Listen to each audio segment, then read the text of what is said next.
Hey guys, it's Brock Bowen, the Lifetarian here again in another mischievous, cheeky, beautiful mood. Here with a great friend, Barry Magliarditi. Believe I got that pronounced correctly. Spot on. We'll Yeah. just work on that a second ago. Always work on that dictation of people's names.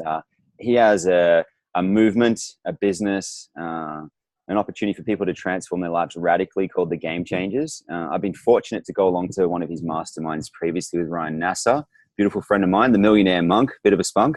And I always like to shout out my different friends. But today I want to grab Barry on, have a conversation just about some different things in terms of life and business. We're both dads as well. And yeah, essentially just have a real conversation, share as much value with you guys as we can in about 40 minutes and drop it in. So in the world, you could be anywhere based on your lifestyle business. Where are you today, man? Believe it or not, even though I'm wearing a ski jacket, I'm actually in Perth. So we got back we had an event a few weeks ago in Lombok, and we did a few weeks in the Gili Islands. So just got back to Perth here for a week and a bit, and then we're off to Tasmania, actually. So Wow. we're prepared for Tassie. Just for an adventure, or you got an event on, or what are you up to down there? Actually, taking my boys down there for a school holiday to see their nana, but we've got a 3-week long meditation retreat. So we're taking along to that and hang around for a few weeks. It'd be nice.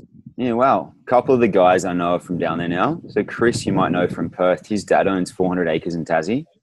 Wow. And then Benny's another guy I teamed up with for retreats. And he's down there as well. He's got 32 acres in Tasmania. And yeah, I'm sure I'll visit soon. I haven't spent a lot of time there, but it's something that's calling me at the moment. But I want to talk about all kinds of things. Let's talk about being dads first. Okay. We can touch on so many things. But that's probably top of the list for me at the moment. So being a dad in business. So you've been in business, what, 10, 15 years total with different businesses? And yeah, it'd be close to 15 years now. Yeah, definitely. And I've got a 7-year-old son, Leo, and a 6-year-old son, Dave. Pretty full how? 7 and 6. Yeah, they're pretty close. So cute. My little boy, for the guys that are listening, my little boy's 10 weeks old tomorrow. So Taj, Phoenix, Bowen. And I don't know, just when I think about that too, people talk about how your heart opens and business shifts. I know some stuff you said to me. I was just saying this off camera before. There's a couple of things you said to me that made sense over lunch. You go, you're doing great. You just need to implement more. Just called me out on a couple of things, and it's definitely made a big impact for me, like with all the different stuff with the team and everything. But how do you find it being a dad, like having people all around the world as your clients now, different elements going on? How do you find that you navigate that as a dad to be present and effective? It's really interesting. I've been going through quite a transformational space in life of late. I think we always are, but of late it seems more so than ever. And one thing that I've significantly noticed is the shift in my values. And so, for a long time, I'll say that I was quite selfish. So I had these boys, but still heavily focused on the business and still heavily focused on the vision, the mission that we're pushing within the Game Changers here. And, always made it clear to my boys growing up that I see a lot of parents that sacrifice their life when they have kids. And I don't think there's anything wrong with that. But I suppose I always stood back and said, well, like if I'm going to be a role model for my kids, what are those values or beliefs that I want to instill with them growing up? And that is not that your life has to necessarily change or that you should make sacrifices for your children, but more so allow them to come along the journey with you. Yeah. And I will say that hasn't been the easiest thing because, over that period of time, there has been a lot of guilt. Like me and their mother separated. And so every time you go to drop them back early on, there's this guilt. Like, have I been a good enough dad? Have I spent enough time with them? Was I present enough when they were there with me, wanting my attention? Or was I stuck on my phone or on my computer doing emails? There's a lot of internal conversation that happens around that, especially for me. One thing I've noticed lately is that there has been a significant shift to be present. And that presence is not just showing up in business and in life and around my kids. It's shown up in every area of my life. But I've also noticed that through that state of presence, that there has been a gross improvement in the quality of my life and also the results that I'm getting. Now, presence is very much a buzzword, and everyone's like, "Oh, you need to be present." But I don't think it's the kind of thing that you know about until you experience it, until you can actually experience the contrast between night and dark and being present and being busy to see that significant difference to where when you're with your kids, I took them out playing footy with them on the weekend, where that was the most important thing at that moment in time, that there wasn't a thought drifting off to business or drifting off to the next, destination or holiday or clients or anything else, but that fully and present and enjoying that. And you mentioned before about being heart opening, and I totally agree, is that's something that I really appreciate, is that when you allow yourself to be present in life, and especially with kids, is it does allow your heart to open. You need to be vulnerable. You can't hide around kids. They call you out. Yeah. I see it, like, even with my little guy, looking in my eyes already. He's only 10 weeks old tomorrow, but it's just, it looks straight through me. And that's what I love to do. When I work with people, I just love to look straight into them.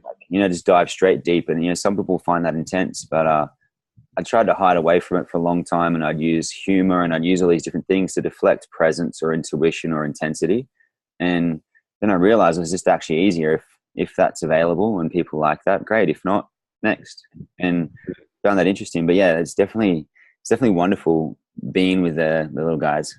I know this morning I came back, and on Tuesday mornings I've got what I call the brotherhood. So a group of men, it'd just be like, guys that are at a high level in their individual pursuits. And I was fortunate to be invited into this group that's been going for about 2 years. And a lot of guys on the coast want to be part of it. And super fortunate to be part of that. We went down to the rocks this morning. We did Qigong. We ended up jumping in the ocean, and it was special. You get up at 4:30 in the morning. So I've been up quite early today, and I got home and I just had that feeling, that like strong intuition that I needed to spend the quality time with my boy. So I just pushed all my meetings. I kept this one because I really wanted to do this one, and I kept another one, but I pushed a few meetings back to the end of the week. And I just said, I'm going to go snuggle my little boy. And what transpired from me following that feeling, I bumped into one of my clients out on a walk. I bumped into someone else, and then all this other stuff in terms of receiving has happened. And, it's been different. So I definitely can feel where you're navigating that from. It's an interesting one to contemplate. In terms of, I was just going to say, I think that far too many people are striving towards an outcome that they're unaware of what that outcome actually means to them or what it's going to give them. And, like I was recently reading the book, The Subtle Art of Not Giving a Fuck.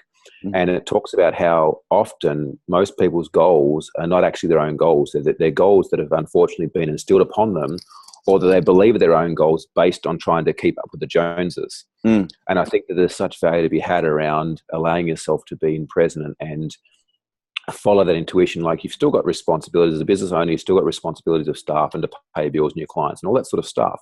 But you've also got a responsibility of yourself. Having a few weeks off after the last retreat in Gili really allowed me to kind of, I suppose, fully unplug, but in that moment see some clarity that maybe wasn't there beforehand, and how you can achieve anything you want to achieve. And it doesn't mean that you have to be busy. I think that the goal of you as a business owner should be to get your business into a position where you can have more moments of reflection, more moments of self-reflection, because I think that's where the beauty lies. And I think that, having time with your kids should be a chance to kind of nourish and re-energize. And if you're not experiencing that, it's most likely because you have an agenda. There is some sort of an agenda that I'll spend time with my kids so I can relinquish myself for the guilt of being a good parent to go back and work again. Yeah. Rather than being present with them and spending the time there, knowing that work or any other obligations that you have will still be there when you're finished. Have you noticed too, this is something that's been in my experience, if I prioritize the things that are most important, that I feel the most connected to, that I'm present to, other things seem to self-navigate. I've literally had that too, where, different things in business, sometimes I use tools like mind mapping, and I'm like, oh, it's really cool to have this connection. And what I found is when I'd actually spend deep amounts of time in nature and self-reflection, contemplation, I did a project with Lorna Jane many years ago, and there was a brand link up, a brand collaboration between two brands. And someone had spent 12 months trying to do it, and they asked me if I could do it. And I go, let me see what I can do. And one meeting in 20 minutes in a meeting, I got the deal done. And I just knew, like, some part of me implicitly knew what that was about and just made it happen. And it's interesting how I put a post on this the other day, how time expands when we sprinkle love on it. And it's almost, I'm just curious your insight on it too, because I feel where you're coming from, is that, yeah, how do you perceive that you relate differently to current reality than what you previously did? Like, say, let's just go back. Let's just go tangible. 10 years ago, what was life like? Let's go through like the navigation barrier. I always like this, like just to drop straight back 10 years ago, what we up to, where we living. 10 years ago. So 10 years ago, I was still in Tassie. I had a previous business venture that I had doing kitchen bathroom renovations. I would have had around 15 to 18 staff doing a couple $1 million in turnover. But life was hard, dude. You know, like I went into business for myself. Like it kind of happened, right? But you know, I was treated poorly by a boss. I felt this overwhelming feeling in my heart to leave, and I left without kind of knowing where I was going, what I was doing. And then 3 weeks later, I started my own business. But, you know, my kind of goal or my vision around the business was to create a lifestyle for myself that I never had growing up, where I could be there for kids when I had kids, and where I had the finances to be able to do the things I want to do. Yeah. And what happened is I started to create and manifest that for myself, where I had kids and had the business. But what I didn't realize is that I'd actually become that I was trying to avoid. Yeah. So, you know, growing up, Dad was never there for us. Like love him to death. He's been a phenomenal father and a role model, but was never there for us growing up. And I went into it to avoid that and to not be like that for when I had kids. But yet trying to move away from it, I actually moved further towards it.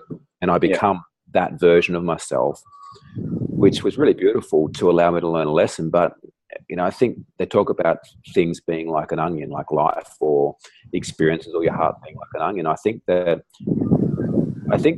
often we learn the same thing multiple times, because through learning the same principles or the same understanding multiple times, we're able to see it from different points of view. You know, 10 years ago, I was busy, I was overwhelmed, I was trying hard to create a business that provided me with freedom and finances for what I perceived that I wanted, but I wasn't connected to what I was actually doing. Yeah, I wasn't enjoying life. And I see this so often in our business, is that, you know, every week we get hundreds of people, you know, opting in, wanting to work with us, wanting to have conversations. And so many people don't understand why they're in business. And even when they do understand what it is they want to achieve in life, they're not making decisions in their business or in life to move further towards that. You know, there's something else innately driving them, whether it's a sense of righteousness or to fit in or to belong or a sense of significance. But, you know, for me, 10 years ago, it was definitely driven by this internal busyness to create something or to be something, to prove myself to someone. Yeah. Yeah, it's interesting to contemplate where it is, because I know the feeling when I was in that mastermind with your group is different to any other one I've experienced ever. I've been to a few different things, and it's interesting to see, like, there's just a lot of people use those terms like presence or love or different things. It's like but these buzzwords. It's like organic food. Everyone bastardizes these particular words. Marketers get to it, fucking marketers. But we all do marketing. But it's interesting too, as to how to keep the language in such a way that people can feel it. And that's what I'm always looking at in terms of my decision making. I still look at the logical elements of business and life, but then go beyond that into the abstract and go, well, what is that thing that can't be touched? You know, that feeling. I always look at that too, like how with everything. When I look at Christie before, how do I know that I love Christie? I just do. And that's how I want business to feel. It doesn't always feel like that. Sometimes there's those things we've got to push through, and there's all those elements in like clearing out our triggers. But something you touched on before, I want to go through guilt, because you know, you've got a bigger business than me for sure. But I've also managed to create it based on that feeling of the lifestyle I wanted. And I'm kind of at that point at the moment going, well, how big do I want this to be? Because I've got a lot of opportunities that are presenting themselves to me. And I'm like, cool, this one feels right, this one doesn't. Grateful to be receiving all the opportunities. But then every now and then I do have that guilt where I could be doing more, you know, for my family, for my clients, for the world. You know, there are some big challenges going on in the world right now. And it's something that I want to look at too. I'm contemplating not even being a dad, navigating that. Like I'm looking at my agreements and my values now and being a dad, to how to always say yes to my son, if possible. Not just to buy him things, not when he goes, Dad, can I have some Tim Tams? But if there's that opportunity, like you talking about going and playing with the boys in the park. Sometimes we're there and we're they're like, there's stuff to be done on the laptop, the business, everything.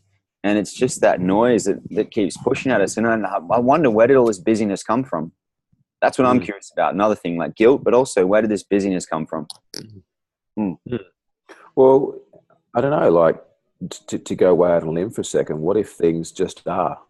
Mm. Right? What if things are just the way that they are? Mm. You know, what if none of this is even real, the experience that we're having? Mm. Because if you start diving into psychology for a moment, it talks about that, you know, that anything that we perceive, an experience that we have, is only through the belief that we have of that experience. The experience is just the experience. Mm. It's not what happens that matters. It's what happens means. So what is the meaning that you're putting on the guilt? You know, Yeah. guilt is one of an array of multiple emotions that you have to choose in your menu of life at any one period of time. Mm. So it's like going down to the store and ordering ice cream. It's like, why did I choose chocolate today? Well, I just felt like it. Yeah.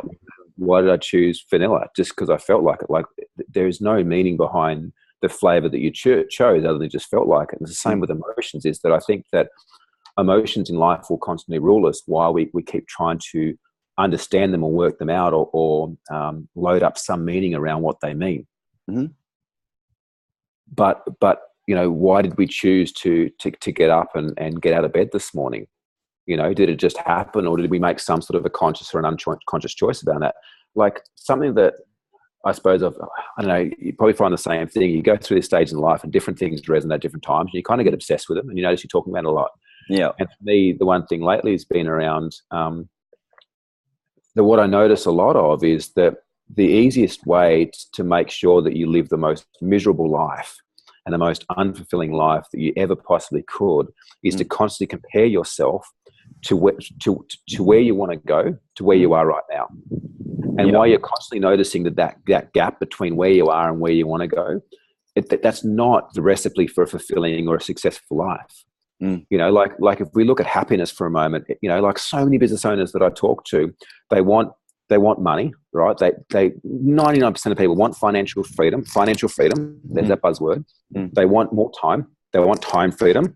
And then if they had that, they would travel. And well, what would having that do for them? That would make me happy, right? Yeah. But happiness is not a fucking destination. Yeah. Like, happiness is not something that you attain through goal attainment or through, you know, achieving materialistic goals. Happiness is a state of being. Yeah. So if you can't be happy right now, or be grateful, or be joyful, or be present right now, achieving your so-called goals or materialistic objects that you're striving to achieve are not going to give you those. And if you do get happy because you jump on a plane and go on a holiday, it only lasts for a period of time before those same BS thoughts come back up again and take you back to the same emotional state you were a week earlier, a month earlier. Yeah. You know, the guilt is around us not being present. Right, the same as frustration or anger or any other emotion that we have, because in the present moment things just are. If you're really present, there isn't a concern around money or finances or happiness or anything else. That is all a future projection or a past projection of either how we perceive we need to be in the next moment or how we've been in the past moment. Mm-hmm. But being present, like fully being present, I don't believe has an experience outside of appreciation and gratitude. Now that might just be my belief. But it's an interesting one to contemplate.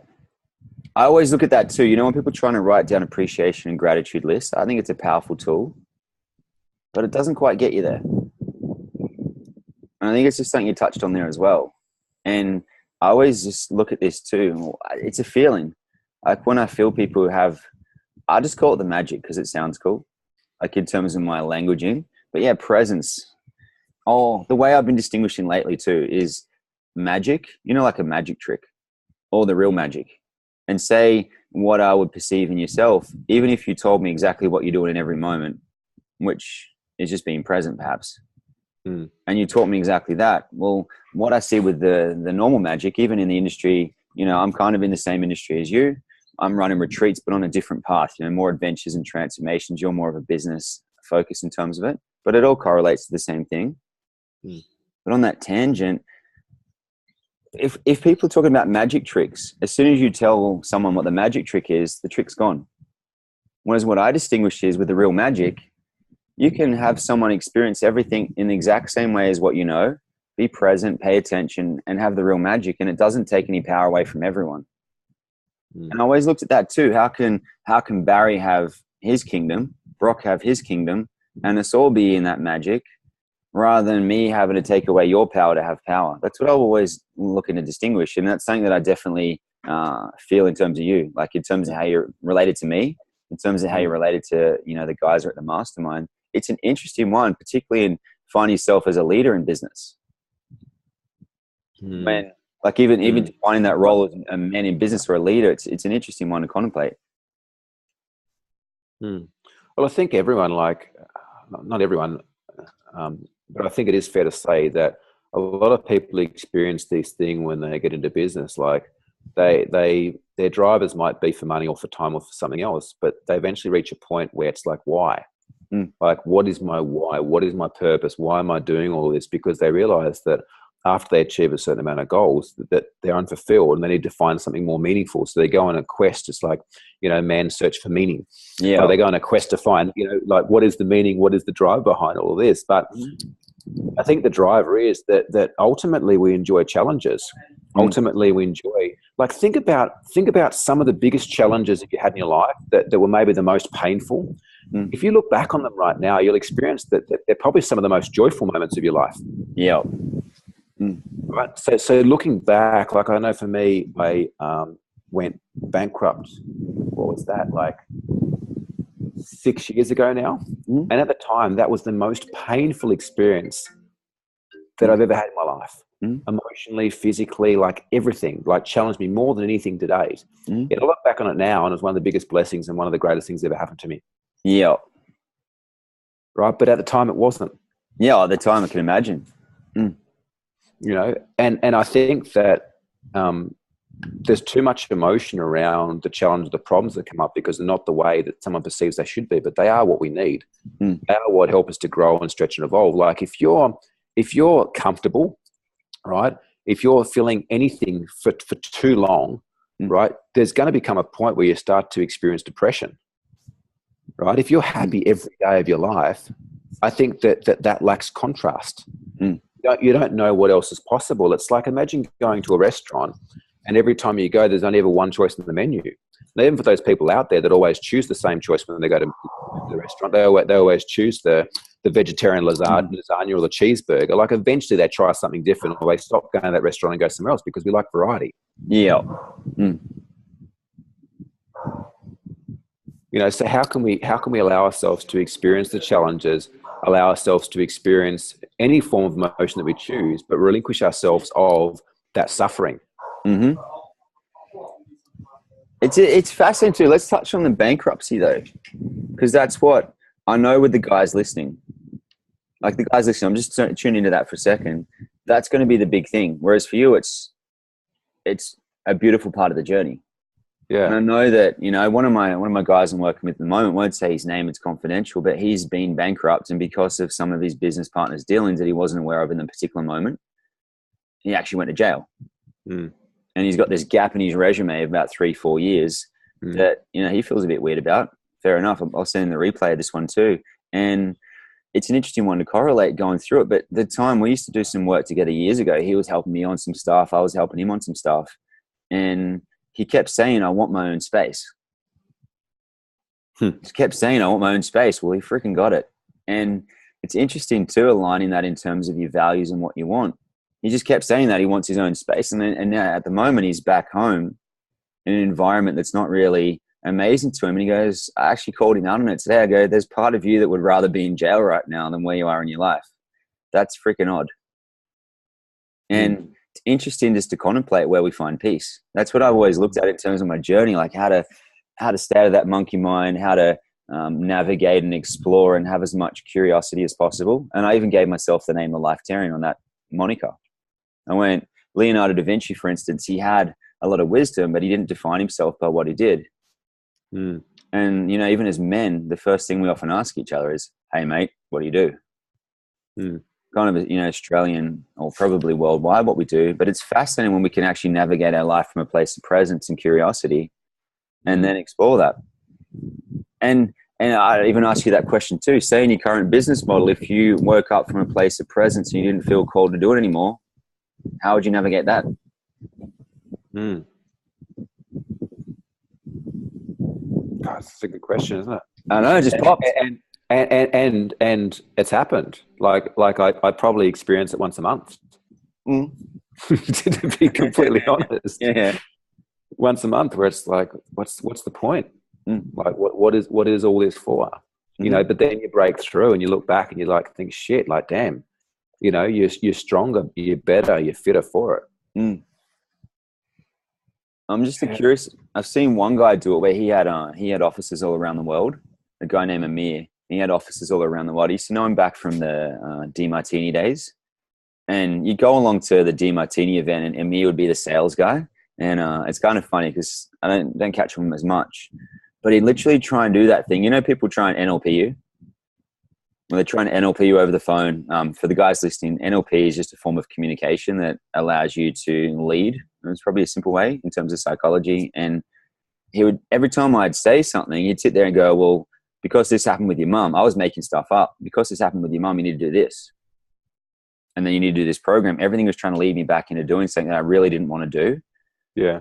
And I didn't really have the respect for him at the time. But then we all ended up at a oneness blessing evening.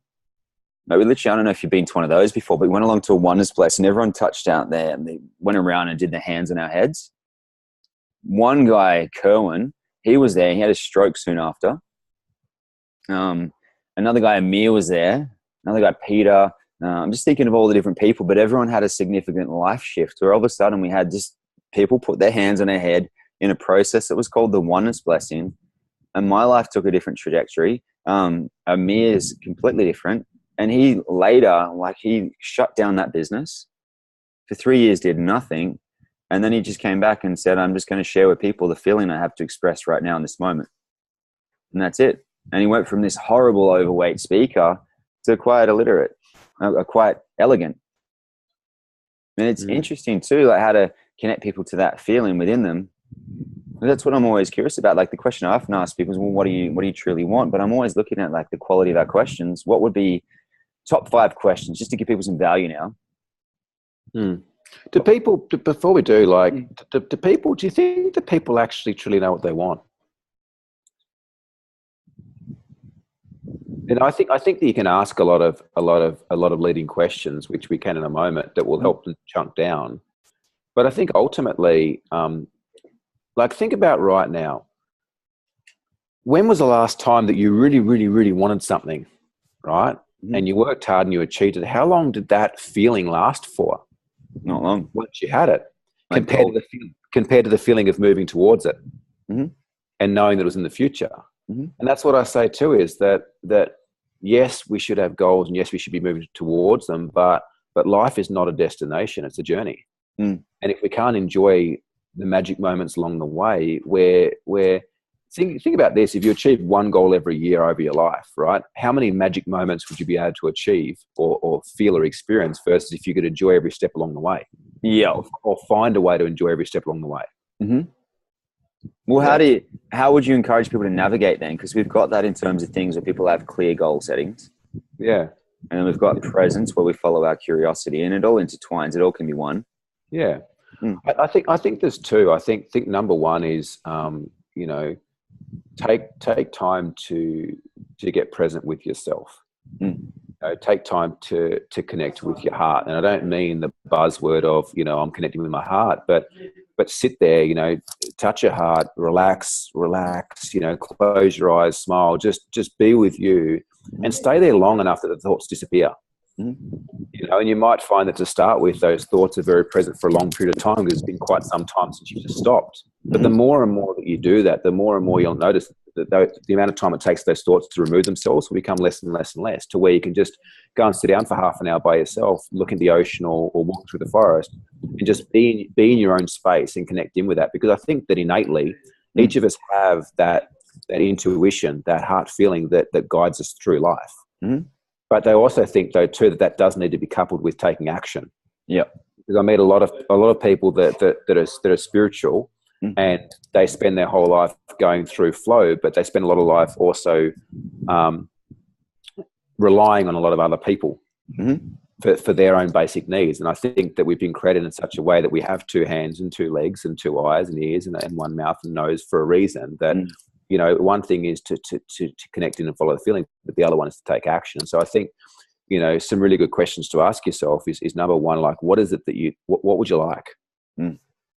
Right? And just strip your mind of all those things that are in there. Like, just don't even think about it. Just get them out, write them down. Mm. And then looking at all those things, ask yourself the question, what would having that do for me? Mm. If I had all of those things, or if I had that experience that I wanted, what would having that do for me? Because ultimately, even the need or the feeling to go and set up some sort of, charity or to assist or give back to others has a selfish need internally that's driving it. Yeah. Right now, sure, our driver might be to help kids in Africa or build houses or provide water, but there is some form of emotional experience that we gain out of that, and that's okay. Mm. So identifying what that is, what would having that do for me? And then once you have that, ask that question again, and if I had that, what would having that do for me? Mm. Which that allows you to kind of chunk down a few layers and start to get to the core of what's really driving you. Mm-hmm. But then, asking yourself, well, what might I lose that I value once I have that? Because the reason that we haven't got what we're after right now is because there is some fear internally that we may lose something. Yeah. So life is constantly this kind of, I don't know whether we spoke about it or not. I feel like we might have spoke about it, but it's almost like you carry through life a backpack. Yeah. And that back only has a certain amount of room. Mm. And so in order to put more stuff in the backpack, you must have to first get rid of some stuff out of the backpack. Mm-hmm. So as you go through life, you're constantly upskilling the stuff that you carry in the backpack. So when you first start off in life, like, that backpack might just be filled with like sticks and rocks and some straw, Yeah. right, to make a bit of a fire with. Mm-hmm. But as you kind of go through life, you start to evolve and pick up, better quality resources in your backpack that allow you to make different decisions. Mm-hmm. But in order to pick them up, you must be willing to let go of something. Yeah.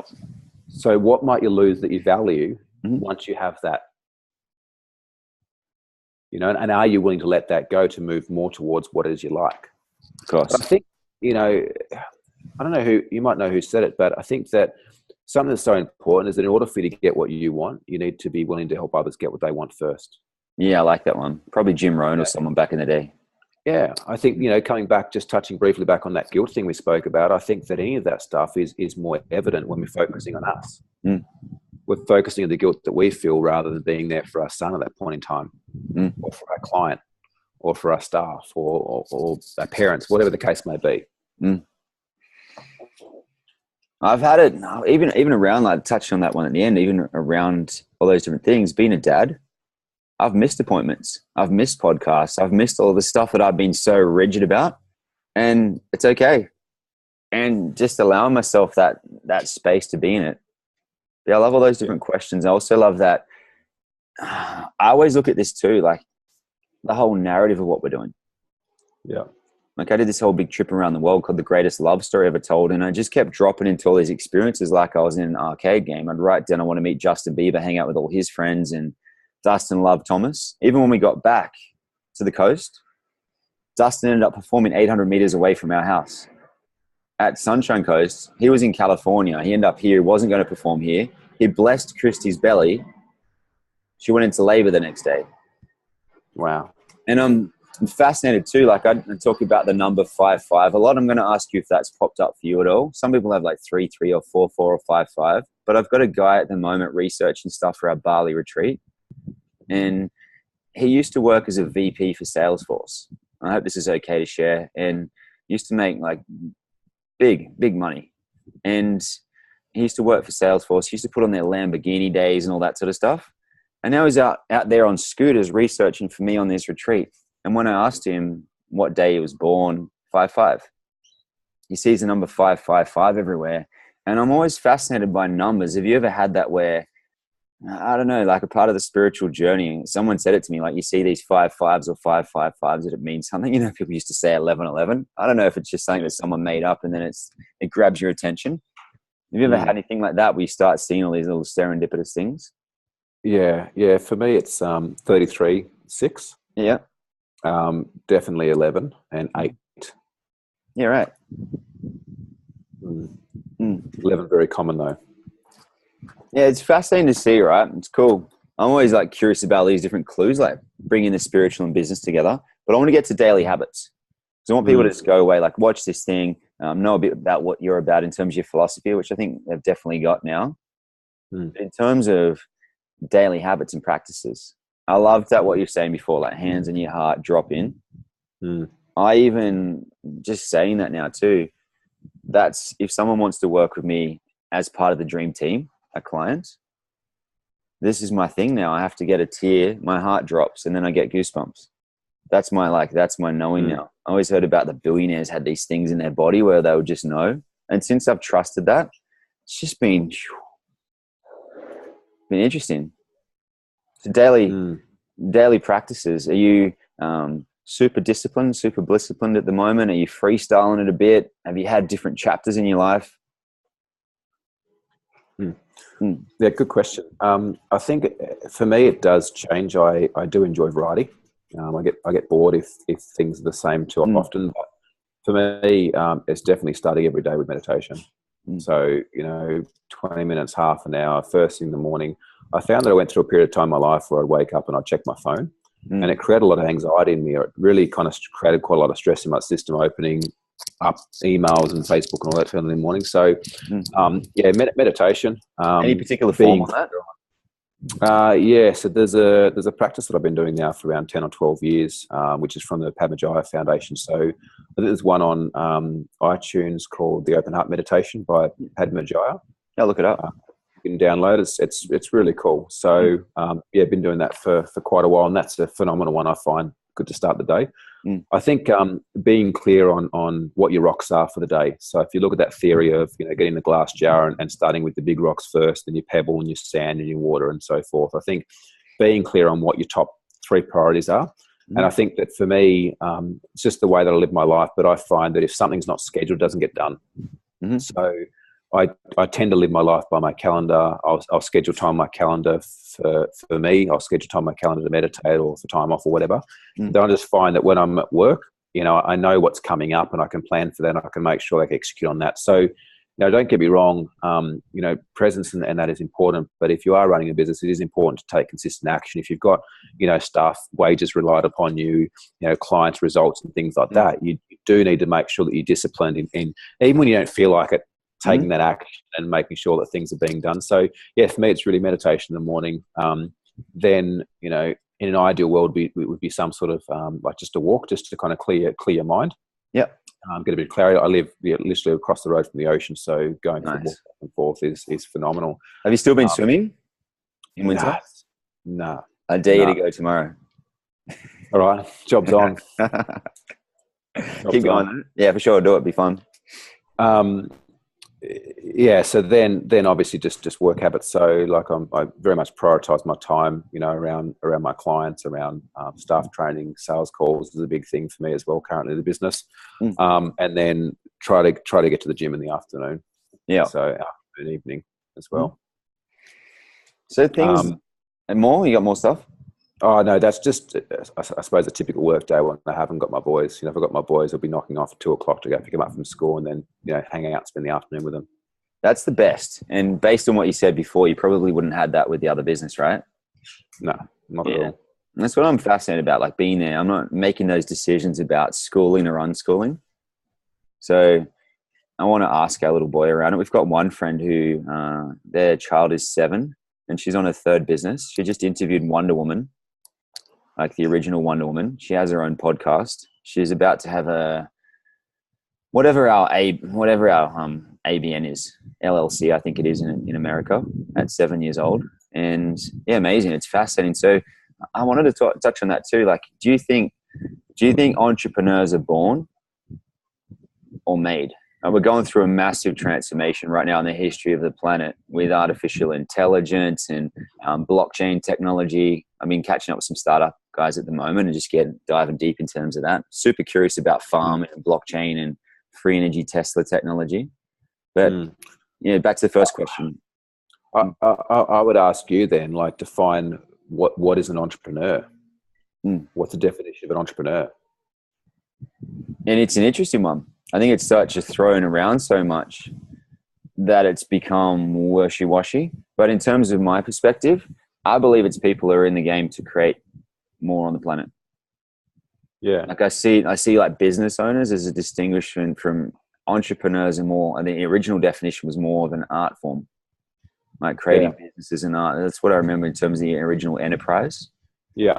But in terms of what it's come to mean in terms of it, hustle, blah blah blah. Like it's got a lot of things.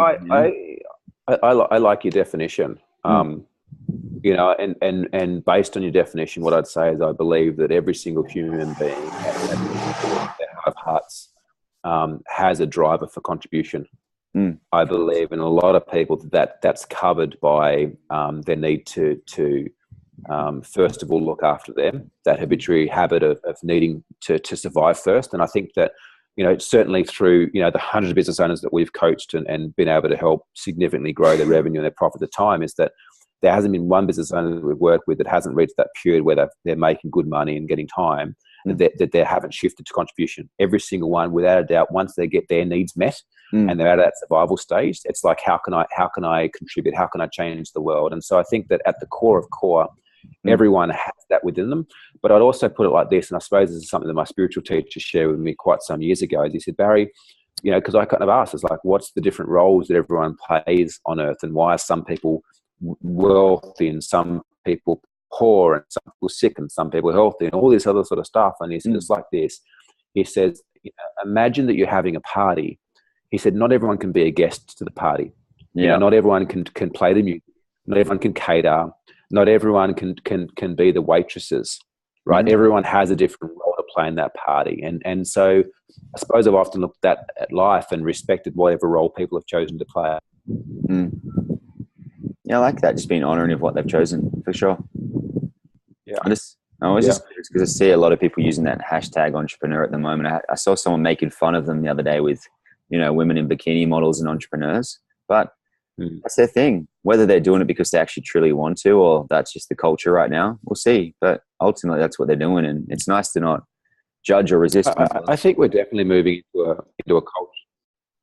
Yeah, and I see that we're definitely moving into a world where it's becoming a lot easier and less frowned upon for people to start their own venture. I think you go back 10, 20 years ago, often it was frowned upon or seen as the impossible to start your own business or to go down that path. It was like the path that was untrodden. Whereas nowadays, there are so many people that it's almost like supported or recognized to go out and start your own venture, and that failure is part of that. And I think that's a good thing. I think it's, once again, it's encouraging people to seek growth and seek fulfillment through learning those lessons for themselves. And, you know, like I look at my boys, my 7-year-old, you know, come home one day and 6 years old and said, Dad, I want to start a YouTube channel. And I'm like, noticed me processing a lot of this. And I was like, what over? And he's like, I want to record, you know, YouTube videos around Minecraft. And I'm like, okay then. And so we recorded, and within a week he had more subscribers and likes than the Game Changers channel that had been going for 3 years. You know? And there's this kind of internal driver. And so I think it's okay to nurture that. But I suppose, you know, to kind of tie the business and spiritual and kids thing up, is that I think most importantly, we just respect people's wishes for themselves. Like I'll always challenge people to be more, or to see more, or to experience more. But ultimately, I respect the experience that they're choosing for themselves. You know, if someone is experiencing suffering or poverty or whatever it is, there's a certain level of respect, because on some level they're choosing that for themselves, and that's okay. That's what they've chosen to seek, the lessons, or to seek the growth that they're looking for out of life, and that's okay. And who would I be to think that they need to be some other way than what they are? Which is super different to most business coaches. Which is awesome, which is what I love. It's awesome. I know you've got to go in a couple of minutes. You've got another session on. So just to finish it up, we don't have to have a specific question here, but you've got 55 seconds just to share your message with the world, whatever you want to talk about, the thing that you always wanted to share. Yeah, God, if I put it on the spot. Look, I think at the end of the day, the vision that we have at the Game Changers is to activate the truest potential of all beings and help them to live a life beyond their wildest dreams. And I think that everybody is capable of doing far more than what they perceive for themselves, if they're only willing to try, and that they need to realize that life is not about being happy or being fulfilled or being content or being passionate every day of their life, that these things are a state of being that we seek, the same as the guilt or the frustration, the anger, and each and every one of them is okay. And so I think the most important thing is that like, make your life a masterpiece, make it your masterpiece, right? Follow your heart. Follow what fills you up, what makes you happy, and be okay that it's not always going to be the way that you think it should be, and that's cool. Love it. Make your life a masterpiece was my favorite bit of that. There was so much magic in that. Man, I appreciate you being here today. I'm going to make sure I put your details in the show notes so everyone's got the access to that. But I just love it. Like, I love that you made the time to connect on today and share with everyone. For you guys that made it all the way to the end, thanks for making it here with us. It's always a pleasure. And Barry, the same way I always like to catch up with people. I go, I'll see you soon. And somehow I know you'll show up in my future. Yeah. It's a pleasure, Thanks, man. Big love. Yeah, big love. Big love to you, man. But like I said it to there before, I appreciate you calling me out on some stuff there. And I've just gone rock solid. What does it actually really want? Mapped out my journaling. Retreats kept coming up. And adventure storytelling. And now I've got, just to drop in that too, just to appreciate you back. Just to show, what Barry talks about definitely works. And literally, adventure storytelling, hiring videographers to fly over to Bali, world-class people showing up. Literally a lady, 2.5 million followers on Facebook, wants to do a collaboration. So I'm kind of at that point. Lots to be done still. I'm not getting caught up in it, but ultimately going, this is what I really want to do. And snuggle my boy. Like that's the best thing ever. Anyway, man, look forward to seeing you soon. Yeah. Big love. Thanks, mate. Big love, brother. Peace.